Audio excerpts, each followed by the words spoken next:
دینی معلومات حاصل کرنے کے لیے چینل کو ابھی سبسکرائب کریں، ساتھ ہی بیل آئیکن کو پریس کریں تاکہ ہماری ویڈیو سب سے پہلے آپ کے پاس پہنچ سکے، اور ویڈیو کو شیئر لازمی کریں۔ یاد رکھیے گا کہ ظہور امام مہدی رضی اللہ تعالیٰ عنہ سے پہلے یہ فتنے اس قدر شدت پکڑ جائیں گے کہ نعیم بن حماد نے حضرت سعید بن مسیب رضی اللہ تعالیٰ عنہ کا فرمان نقل کیا ہے کہ شام میں اتنے فتنے برپا ہوں گے کہ ایک مقام پر جو ہی فتنہ ختم ہوگا دوسرے مقام پر شروع ہو جائے گا۔ فرمایا اسی دوران فَلَا تَتَنَاهَا حَتَّى يُنَادِي مُنَادٍ مِّنَ السَّمَاءِ إِنَّ أَمِيرَكُمْ فُلَانٍ۔ اس وقت تک یہ فتنے رکیں گے نہیں جب تک آسمان سے ایک منادی کی ندا نہ آ جائے کہ تمہارا امیر فلاں ہے، یعنی امام مہدی رضی اللہ تعالیٰ عنہ کی آمد ہو چکی ہے، ان کا ظہور ہو چکا ہے۔ یہ حدیث نعیم بن حماد کی کتاب الفتن میں ہے جو امام بخاری اور امام مسلم کے استاد ہیں، اور دوسری روایت میں ہے کہ آسمان سے یہ آواز آئے گی هذا خلیفۃ اللہ المہدی فاسمعوا له واطیعوه، یہ اللہ کا خلیفہ المہدی ہے، اس کی اطاعت کرو، اور یہ آواز مشرق و مغرب میں گونج اٹھے گی،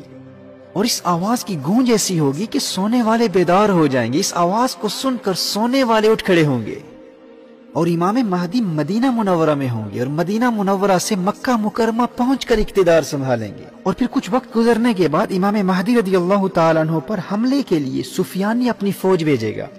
اور سفیانی کی یہ فوج بیدا کے مقام پر زمین میں دھس جائے گی۔ اب چونکہ سفیانی کی اس فوج کا زمین میں دھس جانا امام مہدی کے ظہور کی علامات میں سے ایک واضح علامت ہے، اہل علم نے احادیث کی روشنی میں اس علامت کو ظہور مہدی کی ایک بڑی اور واضح علامات میں شمار کیا ہے۔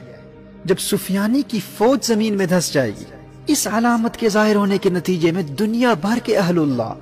اولیاء اللہ، ابدال الشام، شام کے بڑے بڑے ابدال، اور اصائب عراق مکہ مکرمہ میں کعبۃ اللہ کے سامنے مقام ابراہیم اور رکن حجر اسود کے درمیان امام مہدی رضی اللہ تعالیٰ عنہ کے ہاتھ پر بیعت کریں گے،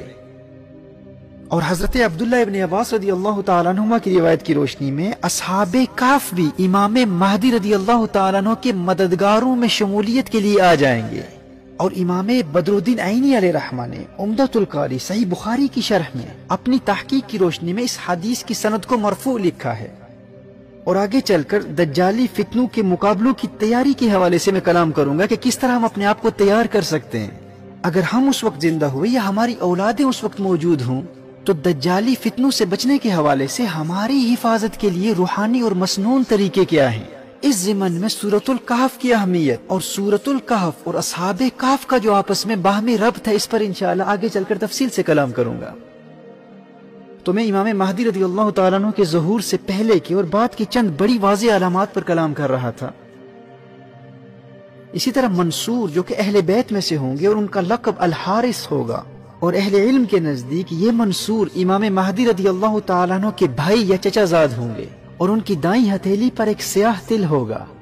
اور وہ اس وقت مشرق کے آخری کونے میں ہوں گے، اور اہل خراسان کے ساتھ مل کر امام مہدی کے حق میں سفیانی سے براہ راست مقابلہ کریں گے۔ اب اس چچا زاد بھائی کے حوالے سے روایات میں بہت اختلاف ہے، آگے چل کر میں اس کی وضاحت کروں گا۔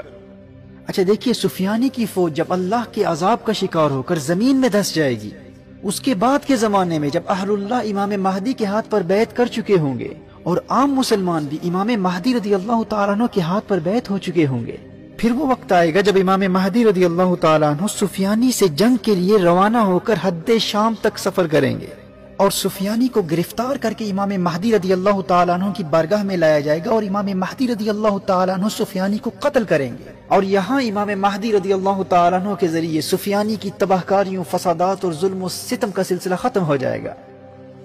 اور پھر دنیا یہ نظارہ بھی دیکھے گی کہ زمین اپنے جگر کے ٹکڑے سونے کے ستونوں کی طرح ظاہر کرے گی۔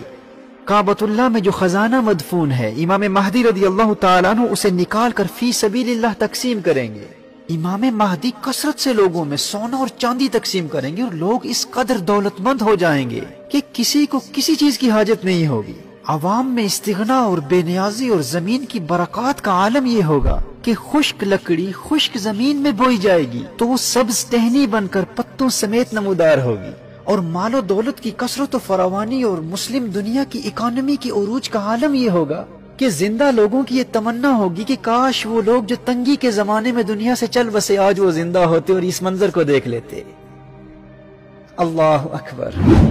دیکھیے آج جب پورا عالم کفر اسلام کے چراغ کو بجھانے کی جد و جہد میں کوشاں ہے اور تمام مسلم دنیا انتہائی قسم پرسی اور پسماندگی کی کیفیت میں ہے، جب ایسے مایوس کن حالات میں ہم ان احادیث کو سنتے ہیں تو امید کی ایک کرن نظر آتی ہے، اور یہی وہ امید ہے جو ہمارے اندر ہمت اور حوصلہ اور محنت کا جذبہ بیدار کرتی ہے کہ وہ دن دور نہیں ہے جب ملت اسلامیہ کو اس کے عروج رفتہ سے دوبارہ آشنا کرایا جائے گا، ہمیں ہماری کھوئی ہوئی وراثت پھر ملے گی۔ جامع ترمذی کی حدیث ہے، فرمایا لا تذهب الدنيا حتى يملك العرب رجل من اہل بیتی۔ سبحان اللہ، فرمایا یہ دنیا اس وقت تک ختم نہیں ہوگی جب تک میرے اہل بیت سے ایک مرد عربوں کا حاکم نہ بن جائے۔ اور سنن نبی داؤد کی حدیث ہے، فرمایا اللہ جل وعلا مجھ سے یا میرے اہل بیت سے ایک مرد کو بھیجے گا،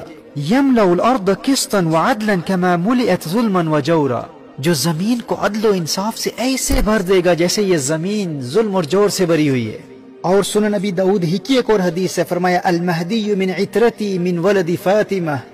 وہ کون ہوگا جو دنیا کا نقشہ بدل دے گا؟ فرمایا یہ مہدی میری عترت سے، میری فاطمہ کی اولاد سے ہوگا۔